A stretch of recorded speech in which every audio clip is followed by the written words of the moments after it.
is besig met Handelinge. En hier in Handelinge hoofstuk 16 kry ons nou weer 'n verhaal van Paulus en vriende wat besig is om die evangelie te verkondig. Oral waar hulle reis, is hulle besig om te preek van Jesus. En nou lees mens juis in Handelinge 16 hoe Paulus en sy vriende in die stad Filippi aankom. En hoe hulle juis daar dan nou ook begin preek. En nou lees ons dat juis op die Sabbatdag gaan Paulus en sy vriende na 'n Joodse gebedsplek toe. Nou dis hier belangrik om te onthou, waarom nou juis na 'n Joodse gebedsplek toe? Vir Paulus en vir baie van die Jode van daardie tyd, het almal maar gereken, hierdie Christene is eintlik maar deel van die Joodse geloof. Eintlik is die Christene maar net 'n sekte binne die Joodse godsdienst. So almal het maar aanvaar, dit is Jode wat 'n sekere ietsie glo. Hulle glo Jesus is die Messias. So vir alle praktiese redes was dit maar net 'n spesifieke tipe Jood, hierdie Christene. En nou lees ons as Paulus juis saam met sy vriende daar by 'n Joodse gebedsplek, waar hulle dan nou een oggend by mekaar kom, en toe nou maar sommer spontaan met die mense daar begin praat oor Jesus. En in hierdie groepie met wie hulle dan nou begin praat, is daar 'n klompie vroue. En een van hierdie dames lees ons in Handelinge 16, 'n dame met die naam van Lydia. 'n Besonderse figuur, inderdaad. En as Paulus met haar begin praat, dan gee Handelinge vir ons 'n klompie agtergrond oor hierdie Lydia, oor wie sy is. Eerste ding wat ons lees is dat Lydia was nie 'n Jood van geboorte nie. Sy het op 'n later stadium in haar lewe deel geword van die Joodse godsdienst. So ja, sy kom uit 'n ander kultuuragtergrond en word dan nou uiteindelik 'n Jood. Dis die eerste ding wat ons van haar hoor.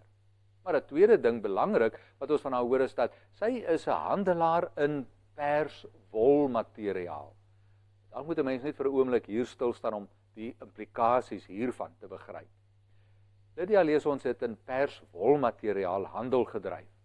Nou, perswolmateriaal was baie eksklusiewe materiaal. Die kleur pers was 'n baie moeilike kleur om gemeng te kry en is van 'n baie rare skulpdiertjie gekry. En nou, wanneer dit nou so duur is om hierdie materiaal gekleur te kry, was dit dan nou spesifiek net vir die rykes bedoel. Ons weet uiteindelik dat baie van die adellikes en die priesters, ja net die met baie geld, kon uiteindelik hierdie perswolmateriaal bekostig. Die implikasie is, wat ons moet hoor, Lydia was waarskynlik baie welaf, 'n welgestelde dame.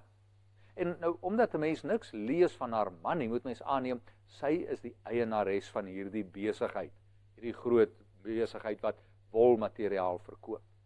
So vir alle praktiese redes sou ons kan sê, sy is 'n suksesvolle besigheidsvrou, welgestelde dame en geloop. En nou wanneer sy so na Paulus se verhale oor Jesus luister, lees ons, is dit die Heilige Gees wat haar hart oopmaak, ontvanklik maak vir die evangelie, sodat sy uiteindelik tot bekering kom. En dan kom sy tot geloof in Jesus. En dan wanneer sy tot geloof kom, lees ons, onmiddellik nooi sy vir Paulus en sy vriende saam na haar huis toe, om daar te kom eet en oor te bly. Wat mens hoor is gasvryheid, 'n groot eienskap van die vroeë Christene. Hier lees mens juis dat Lydia was ene wat hierdie eienskap demonstreer. Dit is hoe gelowiges mekaar behandel, met gasvryheid en vriendelikheid. Die interessant is dat mens hier 'n verhaal het van die kerk wat groei. Later lees ons hoe dit juis in Lydia se huis was waar die eerste kerk in daardie omgewing bymekaar gekom het. 'n Verhaal wat aandui die geloof, die Christendom, die kerk groei. Hierdie is een deel van die verhaal wat ons in Handelinge aantref, daardie positiewe verhaal van die kerk wat groei. Kom luister 'n volgende keer verder na nog verhale uit Handelinge.